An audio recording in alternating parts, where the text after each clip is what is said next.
Good morning, नमस्कार, सभी का स्वागत है स्पिरिचुअलिटी मैटर्स अध्यात्म के मेरे चैनल पे। आई होप सब अच्छा कर रहे होंगे अपनी लाइफ में, लाइफ को एंजॉय कर रहे होंगे, गीता सत्र का आनंद ले रहे होंगे और इस गीता ज्ञान से बहुत कुछ सीख रहे होंगे। तो हमने 14 चैप्टर शुरू किया था जिसका शीर्षक प्रकृति के 3 गुण हैं। आज 20 से लेकर के 25 तक कंप्लीट करेंगे। अभी तक 19 श्लोक हो चुके हैं, ठीक है। कल 26 और 27 हो जाएगा और फिर उसके बाद ये चैप्टर कंप्लीट हो जाएगा। फिर हम 15 चैप्टर यानी 15वें अध्याय में प्रवेश कर जाएंगे। शुरू करें आज का सेशन। Let's get started. 20वां श्लोक देखिए। गुणान एतान अतिथ्य त्रीन देहि देह समुद्वान जन्म मृत्यु जरा दुखय विमुक्ता अमृतम आश्रुते। तो इसका अर्थ देखिए, जब देहधारी जीव भौतिक शरीर से संबद्ध इन तीनों गुणों को लांघने में समर्थ होता है तो वह जन्म मृत्यु बुढ़ापा तथा उनके कष्टों से मुक्त हो सकता है और इस जीवन में अमृत का भोग कर सकता है। इसका तात्पर्य देखिए, इस श्लोक में बताया गया है कि किस प्रकार इसी शरीर में कृष्ण भावना भावित होकर दिव्य स्थिति में रहा जा सकता है। संस्कृत शब्द देही का अर्थ है देहधारी। यद्यपि मनुष्य इस भौतिक शरीर के भीतर रहता है, लेकिन अपने आध्यात्मिक ज्ञान की उन्नति के द्वारा वह प्रकृति के गुणों के प्रभाव से मुक्त हो सकता है। तो यहाँ साफ साफ बताया गया है कि अगर आप कृष्ण भावना अमृत में रहते हैं या कृष्ण भावना भावित होकर रहते हैं तो इन जो 3 गुण हैं, कौन से 3 गुण? सत्व, रज और तम, इनको पार किया जा सकता है, इनको लांघा जा सकता है, यानी गुणातीत हुआ जा सकता है, ठीक है। और दिव्य स्थिति को प्राप्त किया जा सकता है ना। और इस पूरे इनके जो गुणों के प्रभाव है उनसे मुक्त हुआ जा सकता है, ठीक है। अब देखिए आगे, वह इसी शरीर में आध्यात्मिक जीवन का सुखोपभोग कर सकता है, यानी सुख का उपभोग, क्योंकि इस शरीर के बाद उसका वैकुंठ जाना निश्चित है। तो यहाँ साफ साफ कह दिया गया है कि अगर ऐसी स्थिति आप प्राप्त कर लेते हैं तो वैकुंठ धाम आपके लिए निश्चित हो जाता है। लेकिन वह इसी शरीर में आध्यात्मिक सुख उठा सकता है। दूसरे शब्दों में कृष्ण भावना अमृत में भक्ति करना भवपाश से मुक्ति का संकेत है और अध्याय 18 में इसकी व्याख्या की जाएगी, यानी 18वां अध्याय लास्ट चैप्टर है, ठीक है। जब मनुष्य प्रकृति के गुणों के प्रभाव से मुक्त हो जाता है तो वह भक्ति में प्रविष्ट होता है। 21वां श्लोक देखिए, इसमें अर्जुन कह रहे हैं। अर्जुनः उवाच कैलेंगे त्रीन गुणान एतान अतीतः भवति प्रभो किम आचारा कथम च एतान त्रीन गुणान अतिवर्तते। अर्जुन ने पूछा, इसका अर्थ देखिए, अर्जुन ने पूछा, हे भगवान, जो इन 3 गुणों से परे है, ठीक है, वह किन लक्षणों के द्वारा जाना जाता है, ये प्रश्न कर रहे हैं। उसका आचरण कैसा होता है और वह प्रकृति के गुणों को किस प्रकार लांघता है, यानी ये प्रश्न ही कर बैठे हैं अर्जुन कि किस प्रकार इसको लांघा जा सकता है, ठीक है। तात्पर्य देखिए, इस श्लोक में अर्जुन के प्रश्न अत्यंत उपयुक्त हैं। वह उस पुरुष के लक्षण जानना चाहता है जिसने भौतिक गुणों को लांघ लिया है। अब देखिए, यहाँ पे पुरुष शब्द का इस्तेमाल हुआ है, यूज़ हुआ है, लेकिन इसका मतलब ये नहीं कि ये स्त्री पे लागू नहीं होगा, ठीक है, ये समझा करिए, ठीक है। सर्वप्रथम वह ऐसे दिव्य पुरुष के लक्षणों के विषय में जिज्ञासा करता है कि कोई कैसे समझे कि उसने प्रकृति के गुणों के प्रभाव को लांघ लिया है। उसका दूसरा प्रश्न है कि ऐसा व्यक्ति किस प्रकार रहता है और उसके कार्यकलाप क्या हैं। तो साफ साफ पूछ लिया क्या क्या उसके लक्षण होते हैं, क्या कार्य वो करता है, क्या वो जीवन भर मतलब क्या कार्यकलाप उसके रहते हैं ना, क्या वे नियमित होते हैं या अनियमित, ये भी प्रश्न कर रहे हैं। फिर अर्जुन उन साधनों के विषय में पूछता है जिससे वह दिव्य स्वभाव यानी प्रकृति प्राप्त कर सके। यह अत्यंत महत्वपूर्ण है। जब तक कोई उन प्रत्यक्ष साधनों को नहीं जानता जिनसे वह सदैव दिव्य पद पर स्थित रहे, तब तक लक्षणों के दिखने का प्रश्न ही नहीं उठता। अतएव अर्जुन द्वारा पूछे गए ये सारे प्रश्न अत्यंत महत्वपूर्ण हैं और भगवान उनका उत्तर देते हैं। अब देखिए, ये जो प्रश्न जो पूछ रहे हैं हम ही आपके लिए पूछे गए हैं प्रश्न, ताकि हम उन लक्षणों को पा सकें और एक दिव्य स्थिति को प्राप्त हो सकें। ठीक है, अर्जुन के माध्यम से हमें ही पता चल रहा है ना, क्योंकि जो पूरी गीता है आप ये समझ पा रहे, भगवान और अर्जुन का जो संवाद है वो पूरी गीता है, और उसमें ही सब कुछ बता दिया गया है, किसका क्या लक्षण होना चाहिए, कब कौन सी स्थिति में कैसा आपका स्वभाव होना चाहिए, सब बताया गया। हर एक अध्याय का एक विशेष मतलब कह सकते हैं कि प्रभाव है, महत्व है, ये सारी चीज़ें हैं। अब 22 से लेकर 25 तक भगवान कह रहे हैं और उसको एक साथ दे दिया गया है अर्थ सहित। ठीक है, तात्पर्य भी। तो 22वां श्लोक देखिए, श्री भगवान उवाच। 22 से लेकर 25 भगवान ये सारे श्लोकों को कह रहे हैं। प्रकाशम प्रवृत्तिम च मोहम एव च पांडव न द्वेष्टि संप्रवृत्तानि न निवृत्तानि काक्षति। ये हो गया आपका 22वां श्लोक। 23वां देखिए, उदासीन व्रत आसीना गुण है न यह न विचाल्यते गुणा वर्तन्ते इति एवं यह अवतिष्ठति न इंगते। तो ये हो गया आपका 23वां श्लोक। 24वां देखिए, सम दुखा सुखा स्वस्थ समलोष्ट अश्म कांचना। ठीक है, तुल्य प्रिय अप्रिय धीर तुल्य निंदा आत्म संस्तुति। ये हो गया आपका 24वां। 25वां देखिए, मान अपमान्यो तुल्या तुल्या मित्र अरि पक्षयो सर्व आरंभ परित्यागी गुण अतीता सा उच्यते। तो ये हो गया 25वां श्लोक। एक साथ गिवन है इसका सारा, और इसका अर्थ भी देख लीजिए।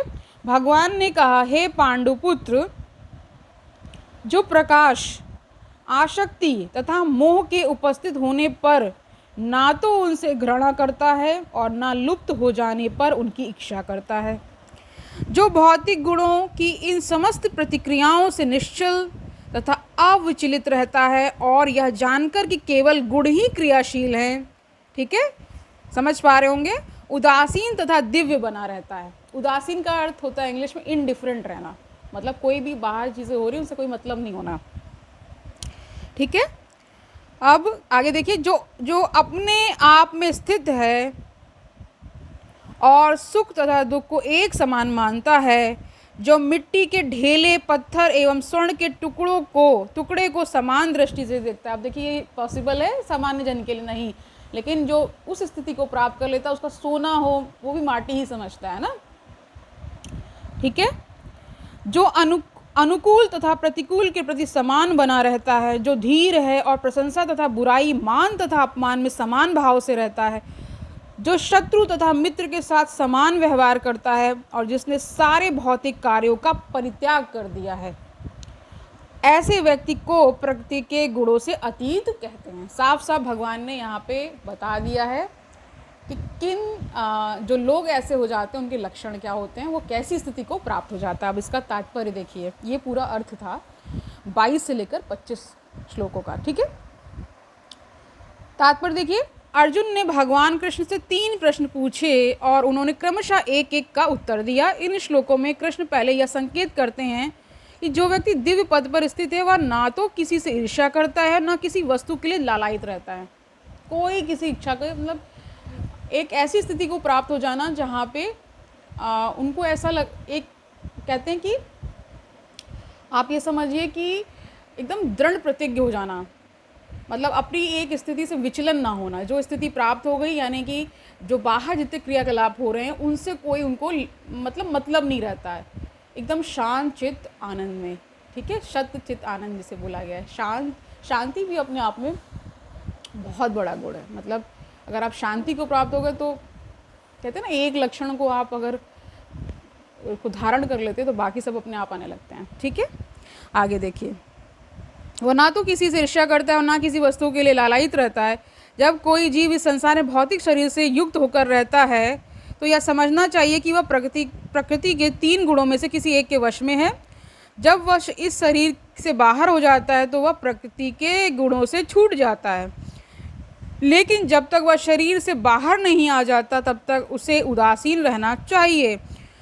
उसे भगवान की भक्ति में लग जाना चाहिए, जिससे भौतिक देह से उसका ममत्व स्वतः विस्मृत हो जाए। ठीक है। ममत्व मतलब एक तरह से लगाव हो जाना ना, विस्मृत मतलब भूल जाना। जब मनुष्य भौतिक शरीर के प्रति सचेत रहता है तो वह केवल इंद्रिय तृप्ति के लिए कर्म करता है, लेकिन जब वह अपनी चेतना कृष्ण में स्थानांतरित कर देता है तो इंद्रिय तृप्ति स्वतः रुक जाते हैं। यानी भगवान में जब ध्यान लग जाएगा तो ये इंद्रिय विषय भोग ही आपको परेशान करना बंद कर देंगे। आपको एक ऐसी अवस्था प्राप्त हो जाएगी जहाँ पे आप देख तो पाएंगे कि इच्छाएं उत्पन्न हो रही, लेकिन आपको उससे विचलन नहीं होगा, आप उससे विचलित नहीं होंगे, ठीक है। इतना आपको धैर्य आ जाता है, ठीक है, ओके, समझ गए होंगे। लेकिन जब वह अपनी चेतना कृष्ण में स्थानांतरित कर देता है तो इंद्रिय तृप्ति स्वतः रुक जाती है, यही बताया गया है। मनुष्य को इस भौतिक शरीर की आवश्यकता नहीं रह जाती और ना उसे इस भौतिक शरीर के आदेशों का पालन करने की आवश्यकता रह जाती है। शरीर के भौतिक गुण कार्य करेंगे, लेकिन आत्मा ऐसे कार्यों से पृथक रहेगा। यह किस तरह पृथक होता है, ये प्रश्न है। वह ना तो शरीर का भोग करना चाहता है, ना उससे बाहर जाना चाहता है। इस प्रकार दिव्य पद पर स्थित भक्त स्वयं मुक्त हो जाता है, स्वयं मुक्ति प्राप्त हो जाती है। क्योंकि देखिए, आपको इन्हीं बंधनों से, इन्हीं इच्छाओं से तो मुक्ति चाहिए। जहाँ इच्छा, जहाँ अभिलाषा, ये सब जहाँ रुक जाते हैं वहाँ मुक्ति अपने आप स्वतः हो जाती है, ठीक है। आगे देखिए, इस प्रकार दिव्य पद पर स्थित भक्त स्वयं मुक्त हो जाता है, यानी स्वतः मुक्त हो जाता है। उसे प्रकृति के गुणों के प्रभाव से मुक्त होने के लिए किसी प्रयास की कोई आवश्यकता नहीं रह जाती। अगला प्रश्न दिव्य पद पर आसीन व्यक्ति के व्यवहार के संबंध में है। भौतिक पद पर स्थित व्यक्ति शरीर को मिलने वाले तथाकथित मान तथा अपमान से प्रभावित होता है। अब देखिए, अब जब मान मिल जाता है तो बड़े खुश हो जाते हैं, जहाँ अपमान होता है तो अपना धैर्य वगैरह खो देते, क्रोधित हो जाते हैं। तो ये स्थिति नहीं होती है। जो उस श्रेणी के होते हैं उनकी मान अपमान में स्थिति बराबर, समतुल्य, समभाव, ठीक है। लेकिन दिव्य पद पर आसीन व्यक्ति कभी ऐसे मिथ्या मान तथा अपमान से प्रभावित नहीं होता। वह कृष्ण भावनामृत में रहकर अपना कर्तव्य निभाता है और इसकी चिंता नहीं करता कि कोई व्यक्ति उसका अपसम्मान करता है या अपमान। वह उन बातों को स्वीकार कर लेता है जो कृष्ण भावनामृत में उसके कर्तव्य के अनुकूल हैं, अन्यथा उसे किसी भौतिक वस्तु की आवश्यकता नहीं रहती, चाहे वह पत्थर हो या सोना। कुछ दिन पहले मैं जब बोलती थी कि ये मिट्टी, पीली मिट्टी ही तो है, तो सब हंसते थे मुझ पे। लेकिन ऐसा होता है कि जब आपको उस लेवल का ज्ञान होता है तो आप देख पाते हैं हर चीज़ को, उसकी क्या कहते हैं, स्वतः स्थिति, इसकी जो मूल स्थिति पे आप देख पाते हैं। अगर आप साइंस बैकग्राउंड से ज्योग्राफी पढ़ी है या आप केमिस्ट्री भी पढ़े होंगे तो उसमें मेटल्स, ठीक है, एक ही श्रेणी में तो रखे गए हैं। बस ये है कि लोक प्रचलन में क्या है कि उसको महत्व दे दिया गया है कि सोना महत्वपूर्ण है, हीरा महत्वपूर्ण है ना, ठीक है। आगे देखिए, वह प्रत्येक व्यक्ति को जो कृष्ण भावनामृत के संपादन में उसकी सहायता करता है, अपना मित्र मानता है और वह अपने तथा कथित शत्रु से भी घृणा नहीं करता। वह संभाव वाला होता है और सारी वस्तुओं को समान धरातल पर देखता है, क्योंकि वह उसे भली भांति जानता है कि उसे संसार से कुछ भी लेना देना नहीं है। उसे सामाजिक तथा राजनीतिक विषय तनिक भी प्रभावित नहीं कर पाते, क्योंकि वह क्षणिक उथल पुथल तथा उत्पातों की स्थिति से अवगत रहता है। वह अपने लिए कोई कर्म नहीं करता। कृष्ण के लिए वह कुछ भी कर सकता है, लेकिन अपने लिए वह किसी प्रकार का प्रयास नहीं करता। ऐसे आचरण से मनुष्य वास्तव में दिव्य पद पर स्थित हो सकता है। तो आज के लिए इतना ही।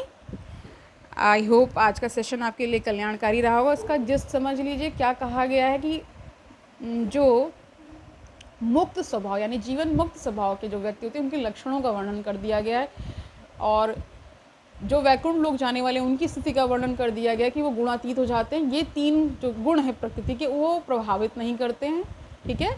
उनकी संभाव स्थिति हो जाती है, मान हो, अपमान हो, जय हो, पराजय हो, ठीक है, कोई भी बाहर स्थिति हो उससे वो प्रभावित नहीं होते हैं, ठीक है। तो आज के लिए इतना ही रखते हैं, कल मिलते हैं। तब तक आनंद से रहिए, सुखपूर्वक अपना जीवन व्यतीत करिए, जो भी कार्य में संलग्न है उसको करते रहिए, 10 to 15 मिनट्स अपने लिए निकालते रहिए, स्वाध्याय में आनंद लेते रहिए।